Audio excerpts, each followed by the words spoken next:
meeting is being recorded.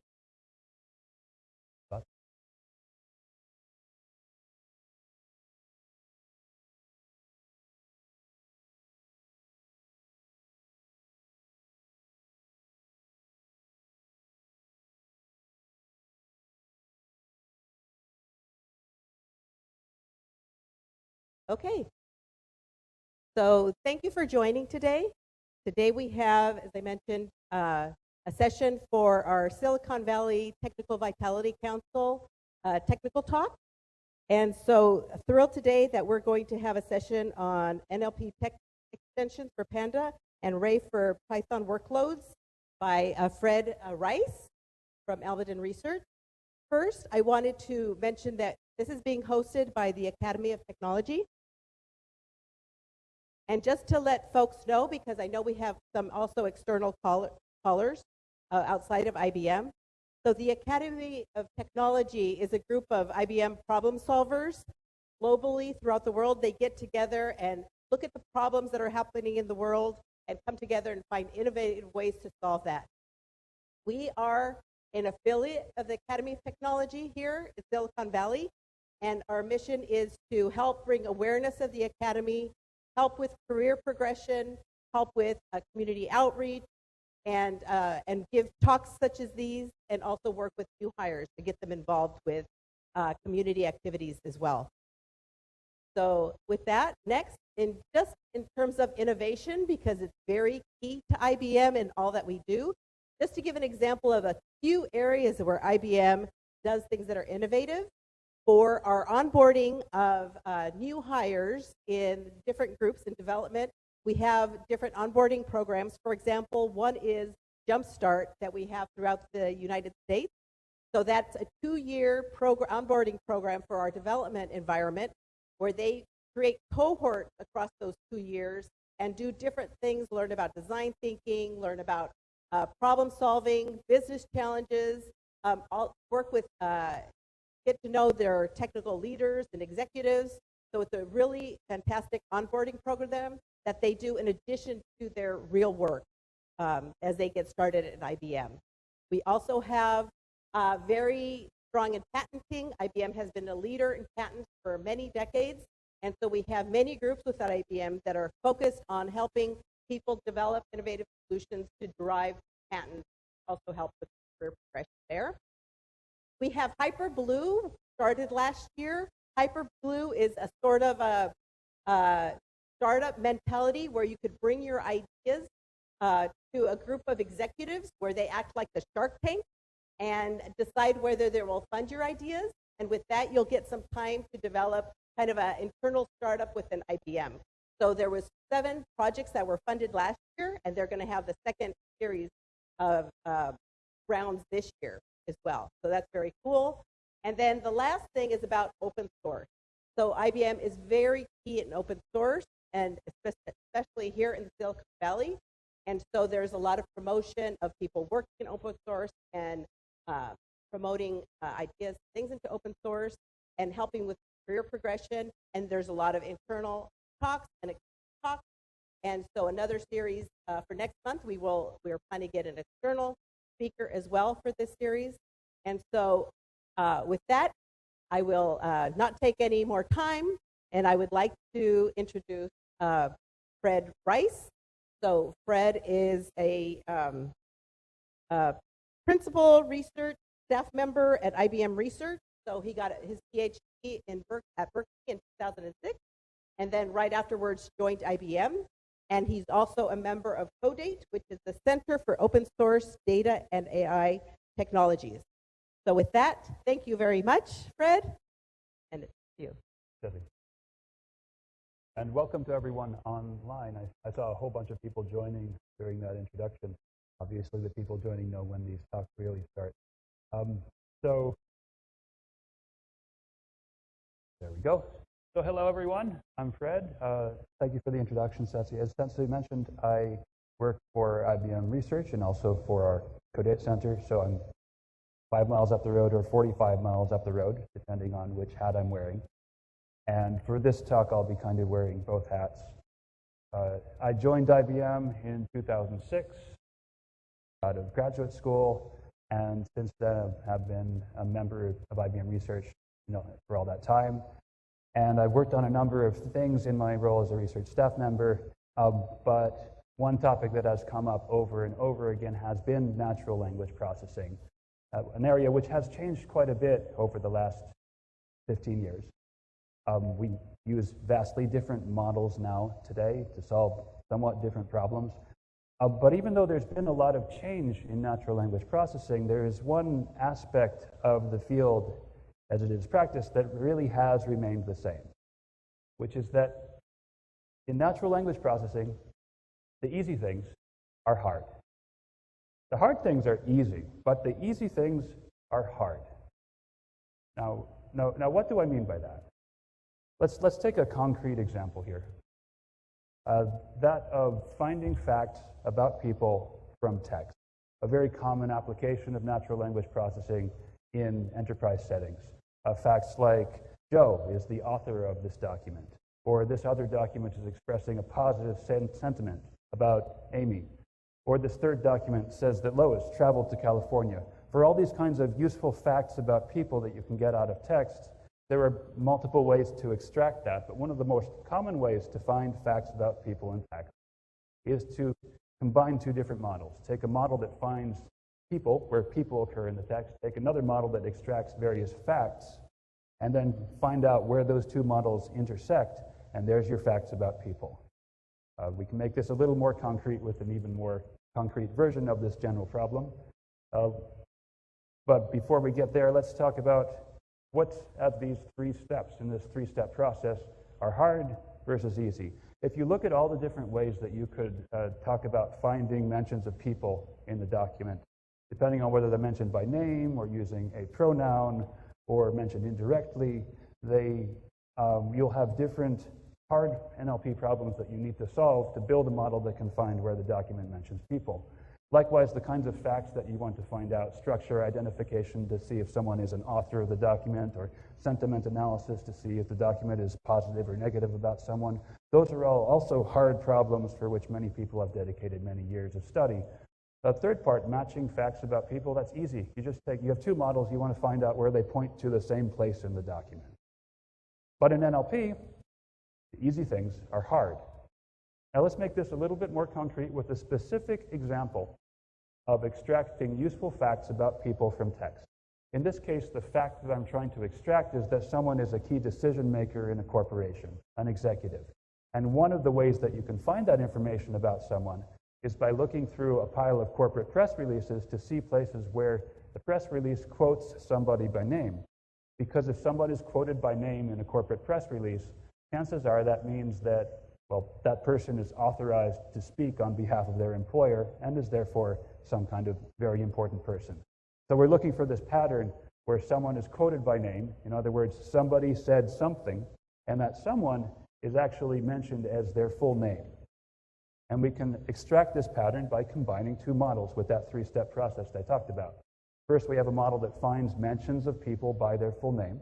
And then we have a model that's extracting the fact that somebody said something, person said quotation, and we look for the intersection. We match those two outputs. Now this first part of the problem, finding people, that's what's known as named entity recognition. Looking for places within your natural language text where the text mentions an entity, such as a person or an organization, by their name. This is a very hard problem. Many people have spent many years studying this problem, but because so many people have spent so many years studying it, you can go online and download a free open source model that does named entity recognition at a state-of-the-art level. And running that in practice is just a matter of throwing together 4 lines of Python. Load the model, run the model, filter the results, because it finds both persons and organizations, and then, well, you're done. So this hard part, this super hard part that people have spent entire dissertations on is actually quite easy in practice because of open source. For the second part, finding facts, in this case the fact that somebody said something, because we're looking for quotations from executives, that's what's known as semantic role labeling. You're looking for subject, verb, object pairs that have that relationship, subject, verb, object, and the verb is some variant of the word to say. So someone said something, or some organization said something, but you're going to filter that down to the someones by matching with the named entities.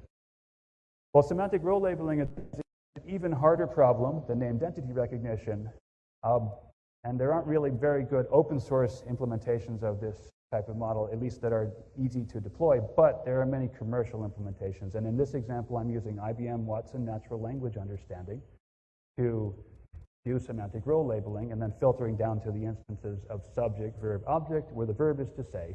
And as you can see, again, it's just a couple lines of Python. Connect to the web API, run our document through the API, filter down the results to places where the verb is to say, and then adjust the output so we have some location information so we can match up with the other model. So again, this super hard part is actually quite easy in practice. What about the easy part, matching the results of these two models? What do you think the code looks like for that part? Well, it looks like this. Kind of small, kind of hard to read, but I will give you the high-level version so you don't need to squint and read all that. Basically, we're combining the results of two models and looking for places where they overlap, but if we naively looked at compared all the pairs of outputs, we would end up with an algorithm that was order n squared in the size of the document, and that would be bad. So instead, we create a lookup table. We divide the document into chunks. We build a table defining how much of each model's output goes into each of those chunks, and then we probe into the table with the outputs of the other model. This can give us some duplicate answers because an output could span two chunks. So we need to filter out those duplicates. Then we construct a result, and we are done.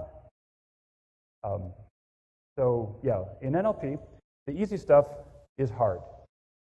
The hard stuff's often easy, but the easy stuff is hard. And when I'm talking about the easy things that are hard, I'm showing you one example of building applications that use multiple models together. There's a whole host of other easy tasks in NLP, easy in that they don't require you to write a dissertation about them, that end up being very hard in practice. Things like computing what is the effective accuracy of your model and comparing those models, building and managing trading data sets, translating between the different tokenizations that produce inputs to your models. All these tasks, which are fairly mundane relative to the models themselves, are actually quite time-consuming and hard in practice. And they all have one thing in common, which is that they all involve analyzing data, analyzing machine-readable data about human-readable natural language text. So machine data about text. Analyzing and adjusting this data is an inordinate time sink for NLP in practice. It's supposed to be easy, but it ends up being very hard. Now, in other areas of data science, when we approach these kinds of data analysis tasks, we use tools that make analyzing data work much easier. And in particular, the dominant tool that people use for analyzing this kind of structured data in other areas that are not NLP is Pandas. Pandas DataFrames, or DataFrames more generally, because Pandas makes data analysis tasks much easier than if you had to invent data structures and invent algorithms, as is kind of the common practice in natural language processing, as I was just showing you. And the primary focus of at least the first part of this talk is that if you are working on end-to-end NLP and you are encountering these kinds of data analysis tasks with machine-readable data about natural language text, you should be using DataFrames to manage that machine-readable data. Why should you be using DataFrames? Why should you be using Pandas? Because Pandas gives you three key properties. It gives you transparency, it gives you simplicity, and it gives you compatibility. Now, let me give you a quick demo that shows this in action. This demo is going to be in the context of the application I just talked about of extracting facts about people, in particular extracting the fact that someone is an executive at a company because they were quoted in a press release, and we're doing that by combining the outputs of two models. One of our models is our semantic role labeling model that is going to extract out the fact that someone said something, and it's going to extract that fact as a subject, verb, object triple. And the other one is a named entity recognition model that's looking for people mentioned by name. We're going to match those subjects with the name. So if we look at the raw output of our semantic role labeling model, it looks like this, as you can see on the left here.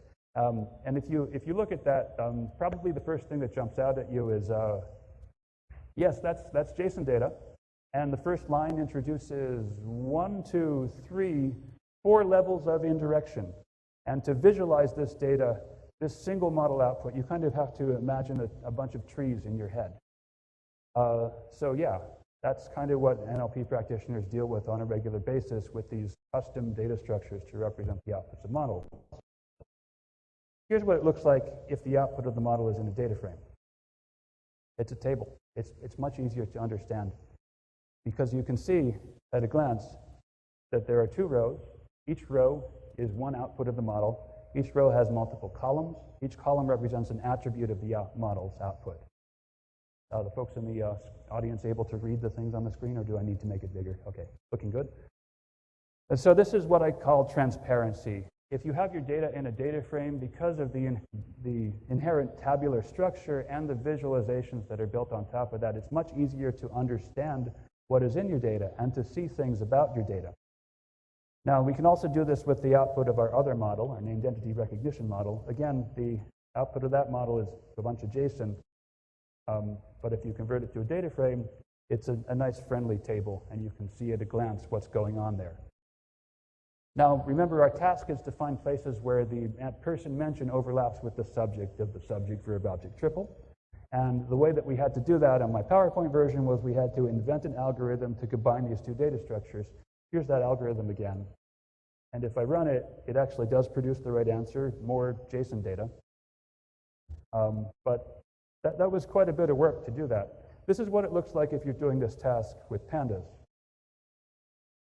You write one line of code, basically. You call a function, and you get back an answer as a data frame that you can understand at a glance. And this is what I call simplicity. Pandas ships with a wide variety of high-level operations that you can do on data frames, as long as your data is in a data frame. And typically, for most applications, 90 or 95% of what you want to accomplish with your data, you can build by piecing together these high-level operations. One of those key operations is what we're doing in this case, which is joining two tables. And the way you join two tables with data frames is you don't invent an algorithm, you call a join function. That's what we're doing. We're joining these two results to get back a list of all the people who are mentioned by name in this document. Now, there's actually something wrong here, which we can kind of see by looking at these data frames, okay? Our first data frame, the output of the semantic role labeling model, has 2 rows. And our final result only has 1 row because we joined it with a 1-row table. And if you kind of look in the results, you can see that the second row, Stephen Leonard, that appears to be a mention of a person, but there's no mention of that person in our named entity output. So what's going on here is this open source model that we've used happens not to be trained very well for this particular domain of modern corporate press releases. But we can substitute a better model, in this case, Watson Natural Language Understanding's version of named entity recognition. And here's what the output of that model looks like. You'll note it's more JSON data in its raw form, and it's in a completely different format from the Hugging Face open source model. And this is a little clearer if you see it as a data frame, it does find all of the people in this document, and there are in fact 3 of them. We can see them in detail if we drill down to the actual mentions. So there's Christoph Herman, our executive. There's Stephen Leonard, another executive who's quoted. There's also the media contact at the bottom. So the Watson model is finding all 3 of these people. So now we can, instead of taking the open source model and cross-referencing that, we can cross-reference that Watson model with our Watson semantic role labeling results. And if we were to do that with the algorithm that we coded by hand, here's what we'll get back. A stack trace. Because this algorithm is actually hard-coding the data structures that these 2 different libraries do. So the Hugging Face library, which does named entity recognition, and the Watson library. And because it hard-codes those aspects of the data structures, you can't just feed it results from another model of the same type and expect it to work. However, if you're working with data frames, Pandas gives you this 3rd property. I talked about transparency and simplicity. There's also compatibility. If you have 2 pieces of data that came from 2 completely different libraries, 2 completely different files, as long as those 2 pieces of data are data frames, well, they're both data frames. They're both the same thing. And if you have a function that takes in 2 data frames, you can pass them to that function. So we can take the same join function and we can apply it to the Watson model output. And now we find both of the executives. So hopefully this illustrates to you that doing complex NLP end-to-end tasks with Pandas as your way of managing all that machine data about the text is much cleaner, much more productive than having to invent algorithms and data structures at every step of the way. And if there's one takeaway that you get from the first part of this talk, it should be that if you are doing NLP end-to-end in the enterprise, you really should be using DataFrames to manage all of the intermediate data. Let me project quickly. Okay. Now, if you already use Pandas for NLP, and somehow these slides got reversed when I switched templates here, you're probably thinking right now, wait a minute, all that stuff that you saw, you can't do that with Pandas. And you would actually be right. Because this demo that I just showed you, you can't run that demo with Pandas out of the box. To do all that cool stuff with NLP and Pandas, you need to extend Pandas, and we built some extensions to Pandas, which we call text extensions for Pandas. So text extensions for Pandas is an open source library from IBM, and I think we've again swapped left and right, but it still may kind of make sense here. That is available to download to pip install, or you can go to our website and find our source code. And it extends Pandas DataFrames to cover natural language processing data with new data types, new operations, and integrations with common NLP libraries to make it easier to get data into your data frames. So we are again swapped left and right. So read the right-hand slide first. So the way that we add these new data types to Pandas is by leveraging the mechanism in Pandas known as the extension array mechanism. So Pandas, roughly as of version 0.25, introduced something called an extension array, which is a class that you as a user of Pandas can extend to add new custom data types to Pandas and get all of the benefits of having that a built-in type would have, such as the efficient internal representations, high-level fast operations that are built in, type generic operations, and so as well as fast binary I/O to read and write data to and from disk. And a lot of the newer built-in types in Pandas are actually built on top of this extension array mechanism. In text extensions for Pandas, what we have done is we have used extension arrays to add two new types to Pandas for representing two very key concepts that before were not very well served, but that are really important for representing machine data about natural language text. And those two types are spans and tensors. So the span type you've already seen actually in the demo. If you were looking at the screen, you saw that in their model outputs, we had these columns that were of type span.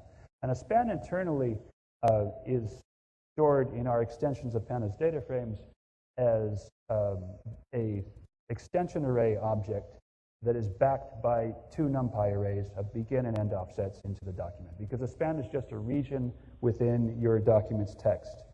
And a lot of NLP models are manipulating these regions. And we can represent a column of spans with a column in Pandas of type span.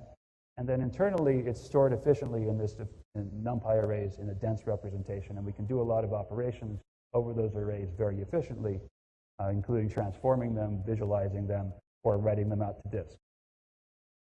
And so with spans, we can do all of the basic operations that you could do on any Pandas data type. So for example, I didn't show it in the demo, but this particular data frame was the result of applying a Pandas filtering operation to another data frame that contains mentions of both persons and organizations to filter it down to just persons. And I didn't need to invent an algorithm for that. I just filtered on the entity type column and then got rid of that column to produce this table of person mentions.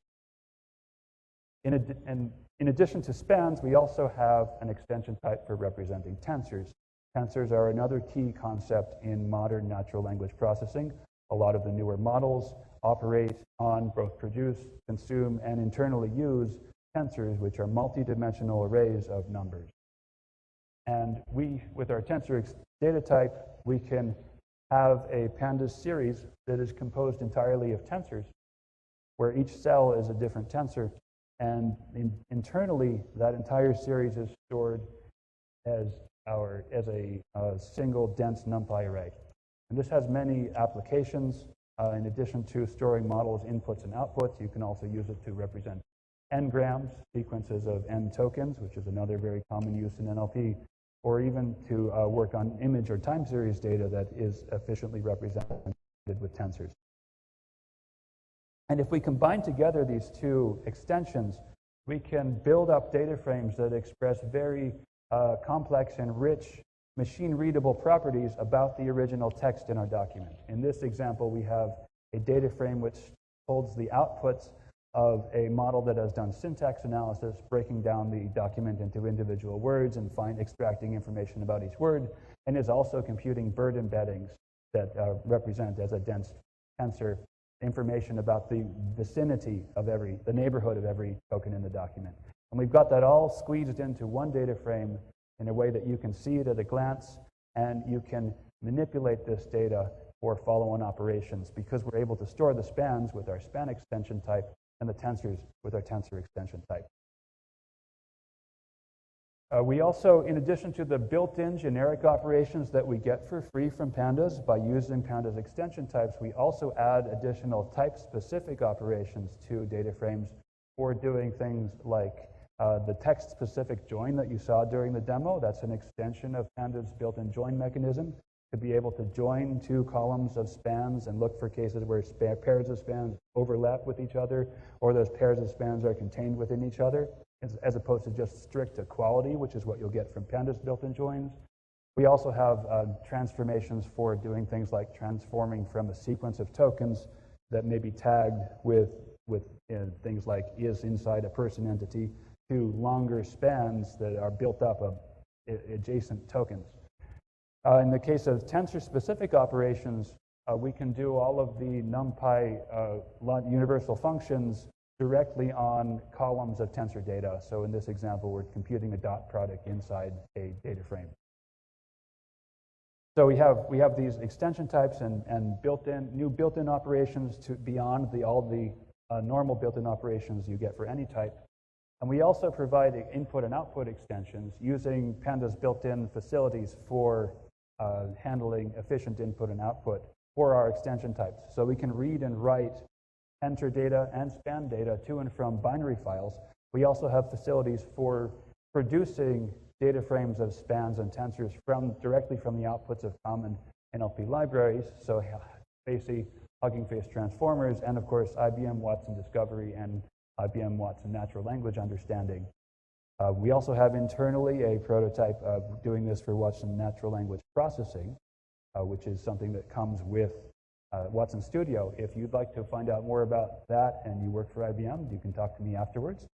But we can take the outputs of all these libraries and convert them with our library into data frames. So you don't need to write code to do that. You can directly consume these NLP libraries outputs as data frames. And we also can read and write data efficiently, both to and from files as well as to and from buffers, which is a nice kind of segue into the second part of the talk. Because one of the reasons that it's important to be able to read and write data efficiently from Pandas, and one of the reasons that in modern end-to-end Python-based data science, that's really important, is because a lot of the newer parallel processing frameworks really leverage that capability to allow you to piece together an end-to-end application out of functions that produce and consume data frames. And of course, to be able to run those functions in a parallel fashion, you need to be able to take that data frame data and stuff it into a message, a binary message. And we do that because we hook into Pandas support for efficient binary I/O. We can leverage that. So if you have a PySpark application or a Desk application or a Ray application, then you can use text extensions for Pandas to build that application. We'll kind of see that end-to-end as we get towards the end of the talk, leveraging the confluence between text extensions for Pandas and Ray for parallel processing. But before I get into that, I think I need to talk a bit about, well, what is Ray? So Ray is a new system for parallel processing with a focus on data science that has been getting a lot of attention, and many of us in research have been keeping an eye on it for exactly this reason. So specifically, there has been a big uptick in open source community interest in this system, Ray. If you look at the graph of the number of contributors to the Ray project over time, that has been going up steadily in kind of a hockey stick shape curved. And it has reached the point where a lot of other competing open source systems for doing scalable processing specifically for data science have now fewer contributors than Ray does. And this curve has actually continued to go up as we get into 2022. In addition to the number of people actively contributing to the project, there's been a significant indications of a lot of usage, actual people at least trying out Ray. If you look at the number of GitHub stars that has recently broken 20,000, which is generally a pretty good indicator that a project is getting attention. And likewise, another kind of attention that we're seeing out in the community for this Ray project for parallel computing has been from other libraries for doing data science with Python. A whole host of different libraries for different kinds of data analysis tasks, as well as a number of different cloud providers with their application programming interfaces have been creating integrations with Ray. And that all of these are kind of an indication that a lot of people think that this project is very interesting. Now, that of course raises the question, why did all these people think that the Ray project is interesting? So as I said, Ray is a system for parallel processing aimed at data science, and actually quite a few systems are in that category. What makes Ray special in this space is two things. Number one, the team behind it, the UC Berkeley RISE Lab, has a strong history of producing some very effective tools, most notably, of course, Apache Spark, but also a lot of other systems before that. And in addition to being developed by this strong team, Ray is also aimed in its core system design at three key pain points that a lot of users out in the field trying to do data science at scale are currently experiencing using the current generation of systems. And those three key pain points are supporting heterogeneous applications, supporting applications that have a lot of both local and global state, and also being able to scale transparently. Let me talk briefly about each of these three challenges and talk about the design aspects of Ray that are aiming to address these. So first off, heterogeneous applications. Here we have a kind of a cartoon version of a typical data scientist process going from raw data all the way to deploying a model, right? You process some data, you do some transfer learning, you do some training of models, you evaluate your models, eventually you deploy your models and you serve them and maybe collect some more data. And in the process of doing this, at different phases of these operations, if you look at the kind of mechanisms that you need to use to effectively parallelize these different operations, it's very heterogeneous. Different parts are well suited to different kinds of computation. In data processing, you typically want to do a more data parallel computation, whereas if you're training, you want to have a hardware accelerated notion of parallelism where you're leveraging GPUs. And if you're serving, you want to have a pipeline of processes so that you can get low latency. And so the different phases of your one person's work motivate different notions of parallelism. So you end up with the very heterogeneous requirements for your parallelism mechanism. And the way that Ray has been designed to address this challenge of being able to support many different models of parallelism is to build a single framework that is capable of implementing all these different mechanisms. And the way they do that is by using a fairly low-level notion of parallelism, task-based parallelism. And so in Ray, the fundamental unit that you interact with as a developer building an application on top of Ray is the task, which is one operation that's going to happen on one machine. And now normally, manipulating individual tasks would lead to a big headache for the developer because you have to worry about where each one is running. Ray gets around all this complexity by introducing some clever application programming interfaces to help the user to manage that complexity. And at least in a lot of the demonstration applications we've seen, these can be very effective for getting you the expressive power of task-based parallelism without all the headaches of choreographing individual tasks. Here we have a kind of cartoon version of how a typical Ray application looks. On the left-hand side, we have what the programmer sees. In the middle, we have the logical view that the architects of Ray have in their head when they design Ray. And on the right, we have the physical way that the application actually runs. And we'll keep coming back to this picture as we get through the next couple slides. But the thing I want to get across here, as we focused initially, is if we look at that program and we look at the first and last elements of it, easy to see up here. The first line is ray.remote, and the last line is .remote. So that first line is a Python decorator or an annotation. This is part of Ray's API. If you add ray.remote to a Python function, that turns that Python function into a Ray task. That is the full API for defining a task in Ray. So they make that very transparent and keep your program so it looks like a single-threaded program. And then when you want to run a task, the API for that is what's at the very bottom here. You call .remote on the task that you've created, and Ray kind of takes care of making that task happen somewhere and giving you a handle on the eventual result. And so with these simple decorations that you add to basically the single-threaded version of your program, you can leverage this task-based parallelism to get a lot of speed up, at least for simpler kinds of applications. So in this demonstration application, apologies, the font is a little small, but basically what's going on here is we have a simple image processing application where we are extracting a color palette from a whole list of images. And by just changing 1, 2, 3, 4 lines of code and sprinkling a couple of these annotations throughout the code, we turn a for loop into the parallel invocation of a number of Ray tasks, and we get a 300 times speed up. So that's how Ray is addressing this challenge of needing to have a very flexible model of parallelism by giving you a very low-level task-based parallelism, but combining that with a clever high-level API.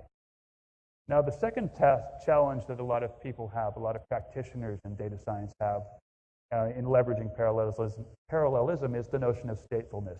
Here again, we have our cartoon version of an end-to-end data science application. If you look at the different phases of processing, many of them have state. And representing and manipulating this state at different phases is a major headache if you're trying to implement a version of this application that's using more than one machine or even more than one process. And this state broadly falls into two categories, which I've kind of color-coded in purple and blue. Yeah, they're purple and blue for both you and WebEx. The colors are a little bit different on this screen here. So you have complex global state, such as the input data for your data processing, the final parameters of your model, big things that you need to have available from many places in your cluster. You also have, in a lot of data science applications, mutable local state. These are things such as the current gradients for your local model computation that you need to have fast access to from one part of your parallel application, and that you need to be continually changing. And both of these types of states are difficult to support in a lot of the parallel frameworks that we have today. And Ray is specifically architected to make both of these types of states very well supported by the design of the system. The way that they do this is by integrating an object store, a shared memory-based object store called Plasma, directly into the system and making that an integral part of the APIs we're interacting with Ray. Coming back to our cartoon version of a Ray application here, there are some lines here, specifically that second to last line in the program,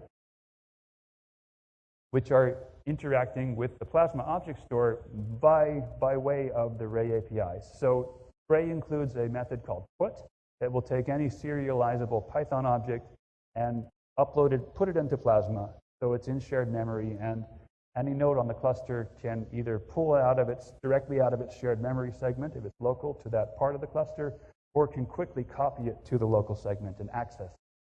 And by making calls to Ray put, or by having Ray's scheduler write the outputs of a task to Plasma, you can build up complex graphs of binary objects on this distributed object store and express large, complex data structures. And this gives you the ability to represent complex global shared state in an efficient way while giving efficient access. And Ray takes care, for example, of the scheduling to make sure that if you have a task over here and you have Plasma data over here, it will send the task over to the data to get efficient execution instead of downloading the data to the task. So that kind of takes care of representing global shared state.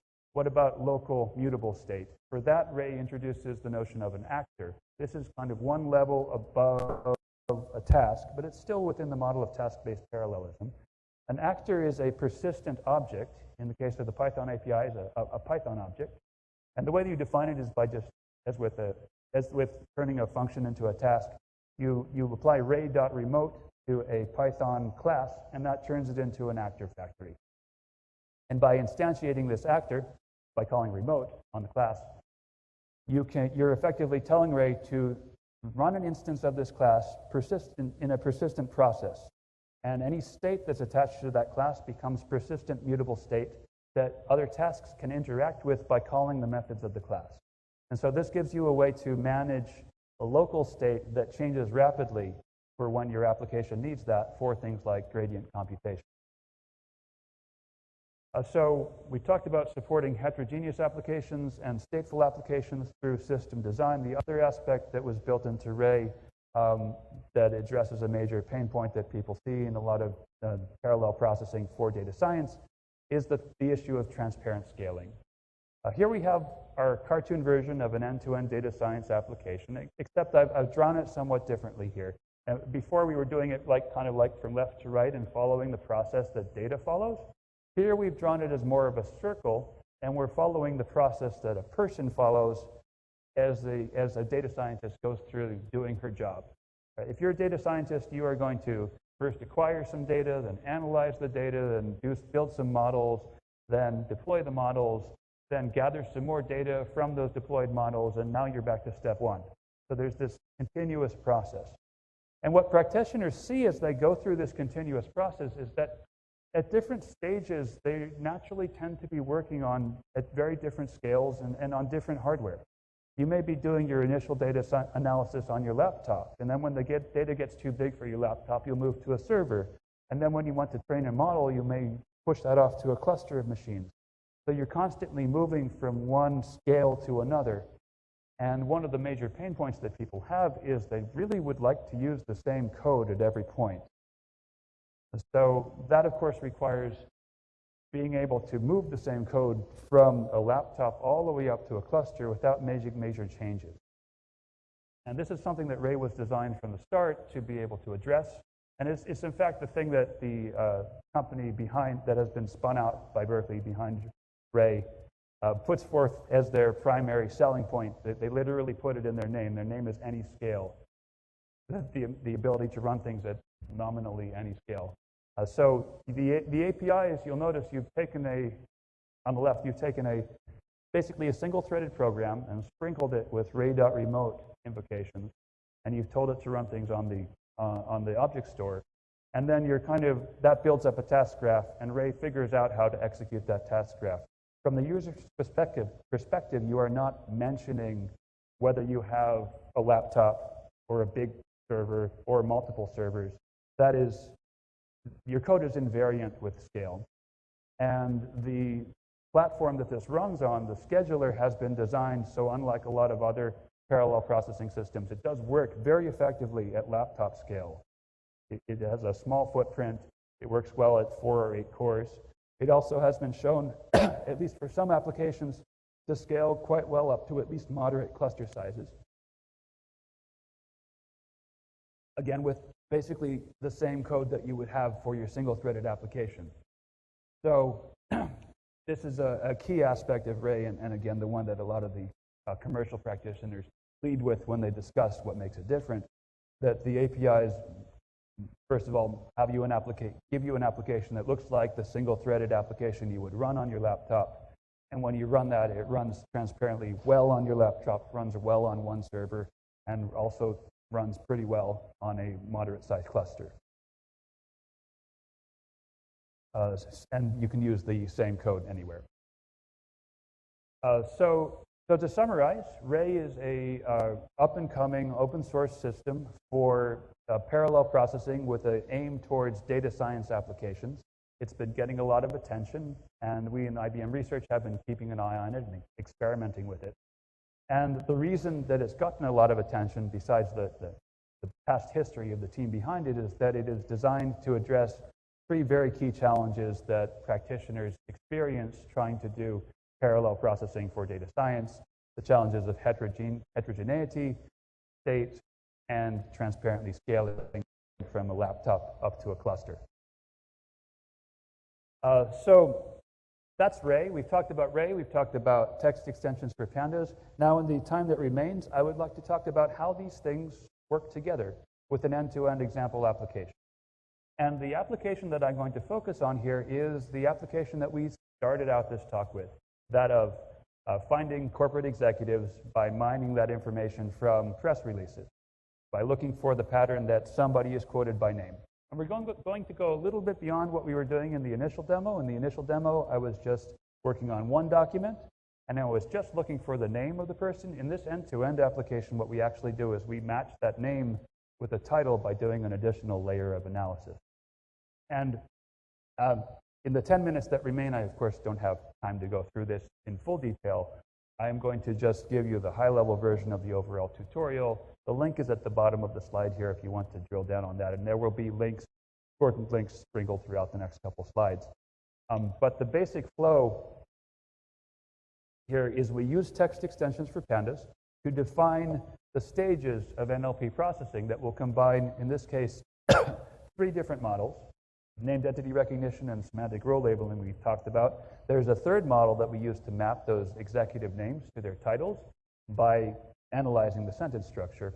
And with those three models and a bunch of data manipulation code written on top of pandas, we can build up an end-to-end pipeline that will take in a document and spit out a data frame with all the names and titles of executives. And if we run that over 191 IBM press releases, we get back the names and titles of 260 executives. Now, the downside of that is that end-to-end pipeline takes a long time to run. So in the later parts of this end-to-end use case, we focus on how do we make that fast. And the first way we make it fast is by leveraging some pandas tricks. But then we get into using Ray to deploy parallelism, which we can do quite easily because all of the inputs and outputs of our different stages are Pandas DataFrames, and those can be serialized and represented as the inputs and outputs of Ray tasks. So I'll just walk through this at a high level for the first couple parts, and then I'm going to drill down on the notebook where we go into how we use it on Ray. If you want to follow up on the other parts, again, there are links in here, and if you talk to me, I can give you those links again after the talk. So the first part of this end-to-end application involves mining directly the names of executives, and just the names, full stop, by looking for this pattern here at the bottom where somebody is quoted by name. And we extract that pattern by leveraging two off-the-shelf models, a named entity model and a semantic role labeling model, and combining their results together with pandas. And once we've done that, we can build up a little Python function that will take in the document and output that data frame, and we can call that function from a for loop, and that allows us to do this process in bulk and take in a big stack of press releases and output a big data frame full of key thought leaders. In part two, we take this pattern and we extend it with the third part. We go from having just the name to also the title. And the way that we do that is by leveraging something called dependency parsing. So a dependency parser is a special kind of model that takes in an entire sentence of natural language text and outputs a tree that where the edges in that tree describe relationships between words. And when you have this pattern, like Daniel Hernandez, General Manager, Data and AI, IBM, that pattern, what you're seeing here is there's a positive relationship between two noun phrases. But there's a noun phrase, Daniel Hernandez, and there's a noun phrase, in this case, that is the title. And that a positive relationship is one of the edges in the tree that this deep parsing model outputs. And so by analyzing that tree as a pandas data frame with a small amount of Python code, we can extract out those links between noun phrases and extend our one-column data frame of names into a two-column data frames of names and titles. So that's the second part. So with just pandas and Python code, and a small amount of Python code, as you'll see if you go into the blog or the notebook, you can do this very complex pattern by piecing together a couple state-of-the-art off-the-shelf models with some business logic written in terms of data frames and produce a data frame of executive names, which is, of course, something you could easily consume in a variety of different ways. Now, once we get to that point, we have an end-to-end pipeline written in Python that it takes about 850 seconds to go through 191 press releases. And if you wanted to run this on, all the press releases of this entire Fortune 500, it would take a while to do so. So we want to make it faster. And the first way that we focus on making it faster in this application is actually by using pandas. So one of the things that you can do when you are combining together the outputs of different models is you can use the outputs of one model to guide where you apply the other model. So in our case, right, we only need to analyze the structure of sentences that contain a mention of an executive. And so we can use the first part of our analysis where we find those mentions to guide which sentences we analyze. Now, normally the bookkeeping to implement this would be really painful and people wouldn't do it. But when you have everything represented as Pandas DataFrames, you can leverage those high-level operations to do this kind of advanced optimization of how you run your model inference and actually focus the analysis of that deep parser. And by doing that, we make the deep parsing portion of the overall running time, which is the green part of this stacked bar chart, get 9 times faster, which makes the overall pipeline about 3 times faster. So without deploying any parallelism whatsoever, just by using pandas and some high-level functions to focus the execution of our models, we can already get a significant performance improvement. Now, we're still running at over 200 seconds, like a document per second, and we'd like to get faster than that. And we can do that by leveraging parallel processing, which is where the remainder of this end-to-end application works, by leveraging Ray. And what we're doing here, and I'll get you down to the details of the notebook, is by going through some successive usage, better and better usages of Ray, we're able to take that initial running time of 850 seconds to process this stack of IBM press releases and get that all the way down to about 15 seconds, which is overall a 57x times improvement. Now, part of that is coming from being more efficient with pandas, and the remainder is coming from parallelism. I'd like to talk a bit about just the parallelism part. How are we on time, by the way? Okay, I can quickly go through this other notebook in 3 minutes. And if you want to go through it in more detail, I will have links available. So here is our 5-step pipeline that we've defined. So first, we're going to we take named entities and semantic roles and use that to find places where the document quotes someone by name. We're going to attach that name to a title by calling a spacey dependency parser. And then we are going to, once we've done that on every document, combine all the results. So we kind of have a logical 5-stage pipeline if we break out those 2 model evaluation steps into separate steps. So apply Watson natural language understanding, then run some logic on top of pandas, then apply the spacey dependency parser, then run some more logic, and then do that across multiple documents, 5 different steps.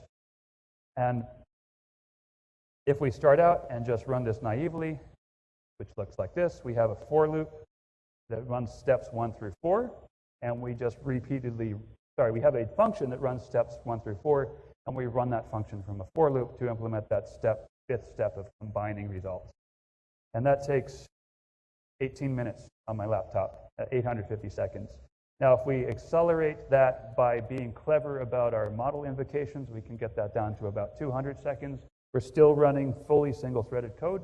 Then we start to deploy Ray.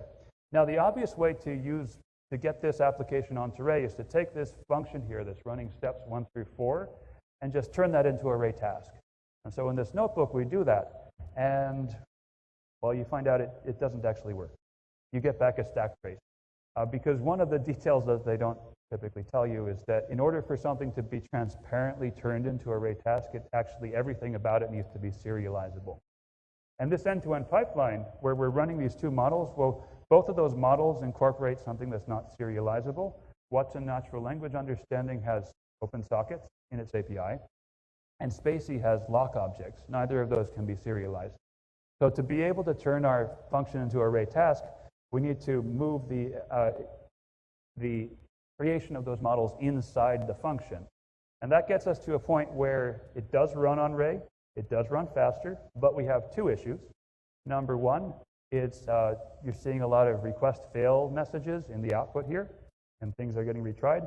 That's because when we run 8 copies of this task at once, it's going to immediately connect to the natural language understanding API 8 times, and the free instance of natural language understanding is limited to 5 simultaneous connections. And the second issue that you see is that although we're running faster, we're not running nearly as fast as we should be, because every time that this function gets called, it is actually loading an expensive model from the Spacey library. So we can address both of those issues by moving, instead of using Ray tasks, to using Ray actors to better manage some state. And there's 2 kinds of state that we need to manage in this application. The first is the state about how quickly are we hitting that free NLU API so that we can rate limit our requests there. And the second is the state that is the large model that we want to load once and then keep in memory. And we can do both of those by defining an actor to rate limit our requests and defining a separate actor to hold the Spacey language model. Because the Spacey language model is not multi-threaded, we have to have a pool of actors for the language model. If we do that, we end up with defining an actor for the parser model and another actor for the rate limiting right here. And once we deploy our application with that, you can see it's still pretty similar to the original code. We have a function that does steps 1 through 4. It's just that that function is now part of an actor. So we're not quite just adding RAID remote to a function. We are wrapping it in an actor. But it's still roughly the same code that we had when it was running single-threaded. And now, because we're properly using actors to manage the state, the model, and also how quickly we're hitting the API, we can get it to run in now 48 seconds with the free instance of Watson natural language understanding and with a pool of actors running the expensive parser. And at this point, we are actually limited by our free instance of natural language understanding. We can get around that by just changing one line and using a standard instance. And if we use a standard instance of NLU, we get down to 36 seconds on the laptop. Now, the laptop is limiting our performance, but because this is Ray, we can just take our application and move it over to a larger machine, and it continues to work. And if we go to a IBM cloud server, then we get that down to 15 seconds. So again, if you look at the running time over time, we start out at about 850 seconds. We do some clever manipulation of how we call our models using Pandas to handle the resulting metadata. That gets us down by a factor of 3. And then from there on, we are iteratively applying parallelism with Ray through more and more effective use of their APIs to get down to this 15-second number. And so again, this is up on our website, on our GitHub page under tutorials/market. And let me go back to the PowerPoint deck. And of course, there's a significantly larger amount of detail present if you want to drill down on that. Again, to summarize, we have this 5-step process. And the way that we get this running on top of Ray is by defining an actor to manage the rate at which we hit that instance of Watson natural language processing, and a second pool of actors to manage the large amount of state involved in loading and running that expensive model. And now, before I close out, I'd like just to mention that a lot of this work within IBM Research on experimenting with Ray has been under the umbrella of a project known as Project CodeFlare, for which we have a presence online, both on Medium, as you can see on the right there, and on GitHub. And you can, if you would like to find out more about what different researchers in IBM Research have been doing with Ray, please take a look at those Medium pages or the project underneath our open source. And finally, if you'd like to find out more about text extensions for Pandas, here we have a full list of sources that you can follow up on. You can pip install our library or install it with Tondo, or you can look at our source code, or you can go to that web page at the bottom, ibm.biz/text extensions for Pandas, to drill down on all of the different things you can find out. So again, thank you very much for coming to my talk. I hope that you've enjoyed learning about text extensions for Pandas and about Ray and about how they can work together. And if you'd like to discuss any more about this, I'll be around here for a while after. Thank you.